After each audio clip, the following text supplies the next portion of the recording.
voting theory. So there are several different ways to figure out who wins an election. So there's voting theory is just a bunch of different ways of calculating winners of elections, different methods to use and whether they're fair or not and such things as that. So, okay, so we're going to look at this example that shows us issues that can arise when trying to select the winners of an election. So let's suppose we have the student body president election.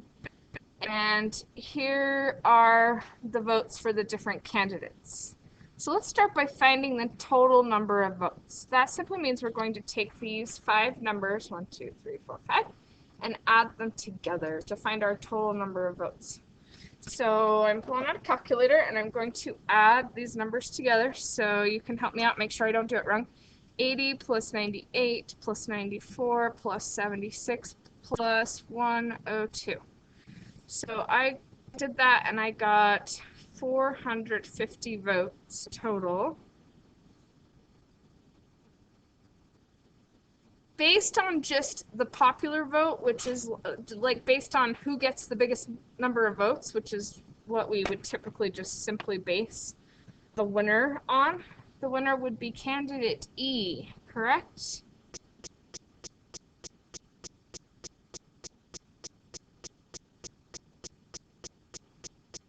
And that's because candidate E has 102 votes compared to everyone else who has a few lower votes than that.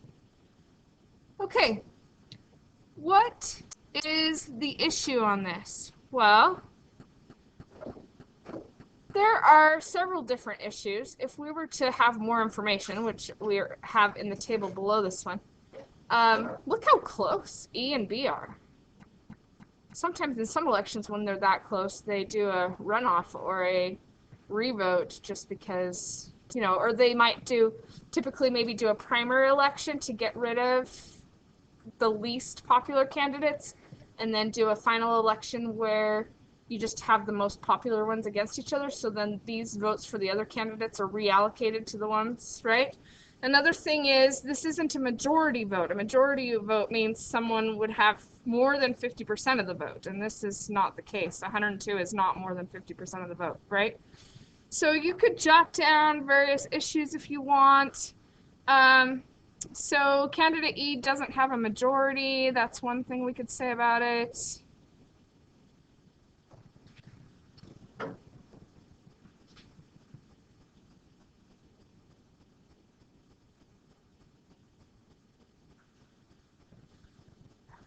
Anyway, I did mention other possible issues, but that's okay. So let's look at this result of the vote tallies instead. So instead of just voting for one candidate, an election could have the voters rank them in order of choice. All right?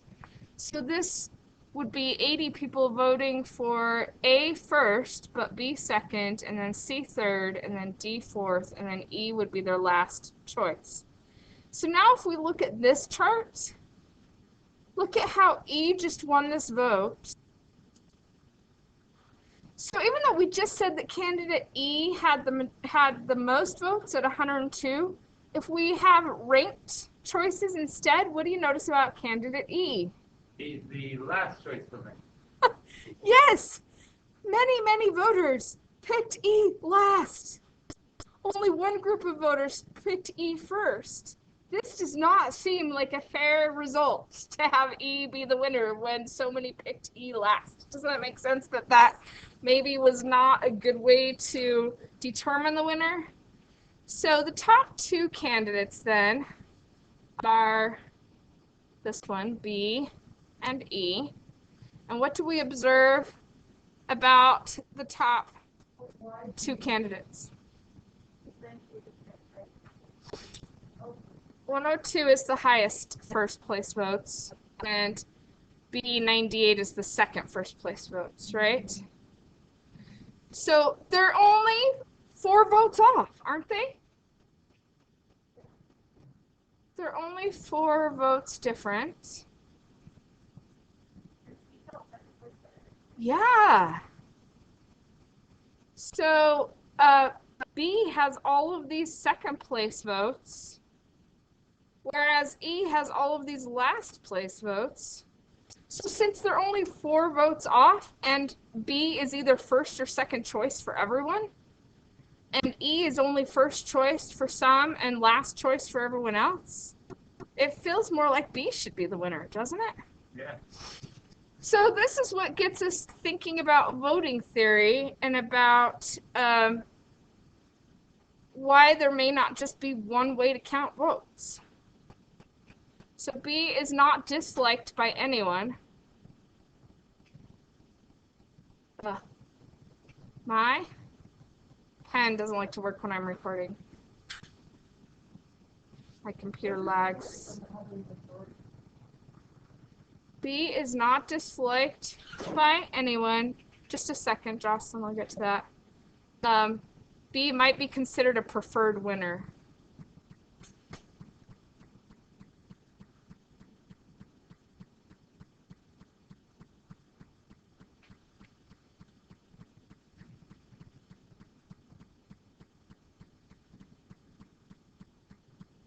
Okay, so we had a question. What was it? Doesn't have a majority. It's lower than 50% of the vote. A majority is more than 50% of the vote. So in this case, 102 divided by 450, because there were 450 votes total, and candidate E has 102 first place votes. So that would only be a 23% of the vote. And we're going to talk about fairness criterion here in just a second. So then you'll understand more why this might matter. Okay, I'm going to go ahead and end this video.